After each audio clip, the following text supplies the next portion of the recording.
Olá, eu sou Alessandra Brasiliano, mestre em Ciências Contábeis pela Universidade Federal de Pernambuco e professora universitária. É um prazer estar com todos vocês no Congresso Internacional da FIC. Eu vim falar um pouco sobre os impactos da pandemia nas empresas e sobre o papel do contador no enfrentamento desta crise. Sabemos que o distanciamento social, tão necessário e importante no momento, traz alguns efeitos nas empresas. Muitas não estão conseguindo vender, muitas não estão conseguindo prestar os seus serviços, o que impacta no faturamento. O contas a receber está prejudicado, o endividamento está alto, o que traz aí uma situação financeira como um todo negativa para a organização. E qual o papel do contador no enfrentamento desta crise? Sabemos que o contador, de uma forma geral, ele tem um papel de prestar informações para auxiliar no processo de tomada de decisão. O contador, através dos relatórios, das demonstrações contábeis, ele auxilia os gestores para entender a situação patrimonial, financeira e econômica da empresa para a tomada de decisão. Só que diante da crise, o contador ele tem seu papel ampliado. Ele está aí dando suporte e orientação aos gestores, aos empresários, sobre as medidas provisórias que estão surgindo aí, as medidas provisórias emergenciais. São medidas em relação à postergação de impostos, à folha de pagamento, à suspensão de funcionários, e o contador está aí na linha de frente, auxiliando a enfrentar esta crise. Outra preocupação do contador está relacionado aos bens que estão registrados no balanço patrimonial.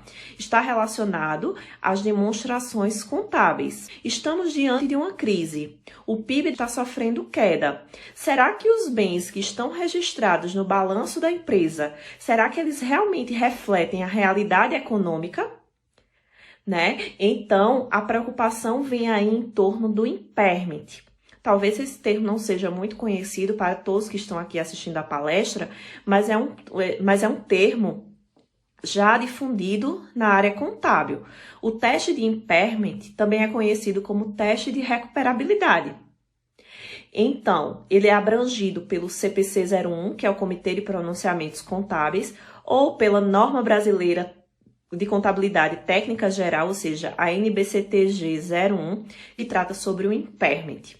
E o que quer dizer isso? Os bens que estão no balanço da empresa não podem ter valor superior ao valor recuperável.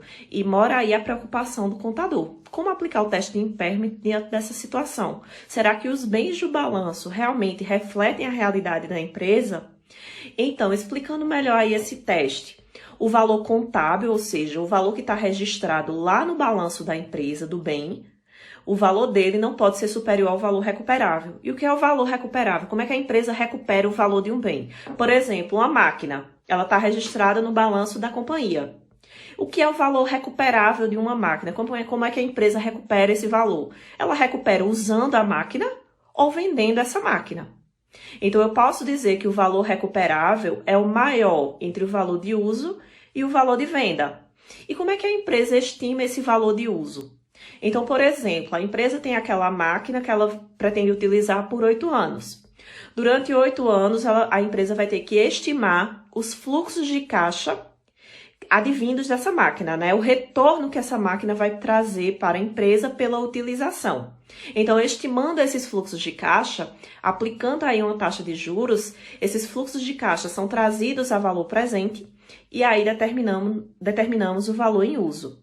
Comparamos esse valor em uso com o valor de venda, que é o valor justo. Valor justo, valor de venda líquido das despesas de vendas.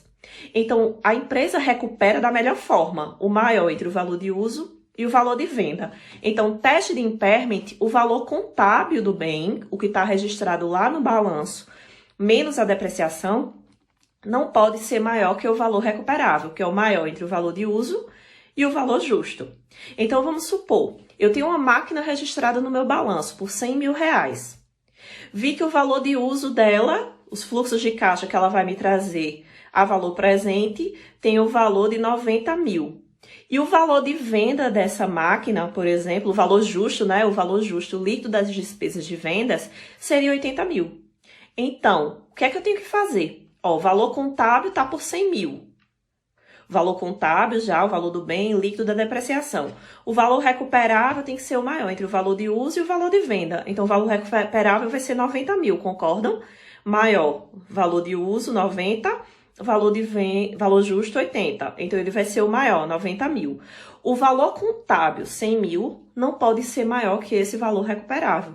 Se for maior, nós devemos registrar uma perda por imparidade, que é a perda por impairment, ou seja, a perda por redução ao valor recuperável.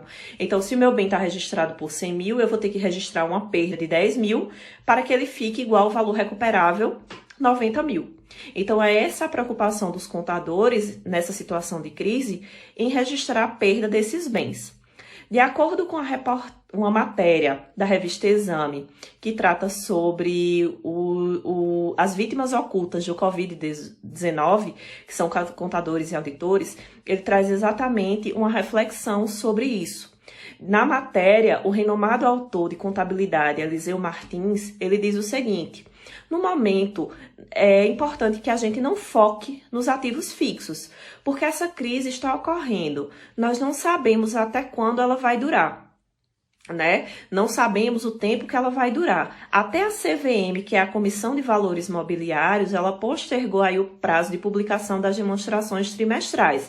Elas só precisam ser publicadas em julho, ou seja, as empresas vão ter um tempo maior para verificar o panorama econômico, né? Visualizar aí a situação como um todo, para publicar essas demonstrações trimestrais.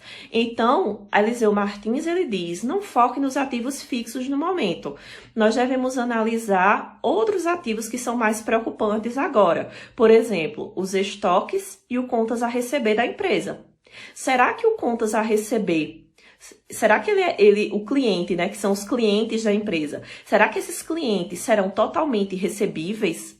Será que foram estimadas aí perdas com crédito de liquidação duvidosa em relação a esses clientes? Os estoques da empresa.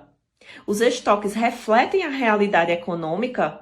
Porque, de acordo com a NBCTG 16 ou CPC 16, que trata dos estoques, o que é que a norma diz? Os estoques são inicialmente registrados a valor de custo. Então, tá lá o meu estoque registrado, por exemplo, por R$20 mil. Só que posteriormente eu tenho que comparar valor de custo ou valor realizável líquido, que é o valor de venda, líquido das despesas de vendas. Comparo o valor de custo com o valor realizável líquido, tem que estar registrado pelo menor. Então, eu não posso deixar o meu estoque com um valor maior que o valor realizável, que é o valor de venda. Então, por exemplo, eu tenho um estoque que está lá registrado por 20 mil, mas eu só consigo agora vender esse estoque nesse momento de crise por 18 mil. Então, eu tenho que registrar uma perda no meu estoque. Então, imagina aí a preocupação dos contadores em registrar esse valor de estoque, registrar essas perdas. Imagina empresas aí que têm estoques de produtos perecíveis, estoques que estão se vencendo. Então, se aqueles estoques não vão trazer mais benefícios econômicos para a empresa, eles precisam ser baixados do balanço patrimonial.